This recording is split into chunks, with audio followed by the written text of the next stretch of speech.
Hi there, I'm Sarah Maud. And if you've currently got anxiety, then I'm willing to guess that you're very familiar with the physical sensations that you experience as part of anxiety. So you might experience pain in your chest. You might feel a sense of tightness in your chest. You might experience all this nervous energy, all this adrenaline running around your system. You might feel a sense of dread or fear in the pit of your stomach, or just a constant feeling of your stomach churning or butterflies in your stomach. And all of those physical experiences, those physical sensations are incredibly uncomfortable, even debilitating at times. But actually, when it comes to anxiety, that's not what the anxiety is. Those physical sensations are a byproduct of what's really creating the anxiety, which is thoughts, and lots and lots and lots of thoughts. And if you've been experiencing anxiety for quite a long time, then I'm also willing to guess that those thoughts have started thinking you. You see, with anxiety, we can think of a thought, and that thought can be quite innocuous. It can be quite an innocent thought. So thinking about the weather, thinking about what you're going to eat for dinner, thinking about what you're going to watch on television. Those thoughts, we don't really pay much attention to those thoughts. But where we find ourselves locking on to thoughts about, am I safe? I don't feel in control. I don't feel safe in my body. What if something bad happens? What if I start feeling anxious about feeling anxious? All of those thoughts we give a huge amount of time and energy to. And they create very habitual, conditioned thought structures. And the more that we think those thoughts, the more that we believe those thoughts. And then we start to develop beliefs that something bad might happen. We start to think about things that have happened in the past and project them into the future.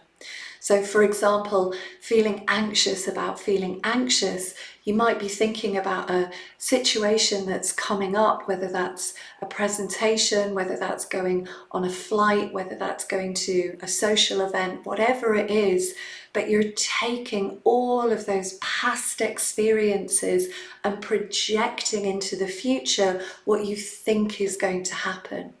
So it's almost like you've got this movie screen in your mind. You're imagining worst case scenario. You're thinking about all the things that are going to happen, all the worries about what could go wrong. And that's what's creating those feelings that you experience, those physical sensations in the body. So what we do when working together is not just calming down the body, calming down that central nervous system, resetting the central nervous system. It's also very much about rewiring the way that you think. A lot of people with anxiety spend a lot of time in their head and confess that they are overthinkers, that they're overanalyzing, that they're always in their mind. And they can become quite detached from their body as well.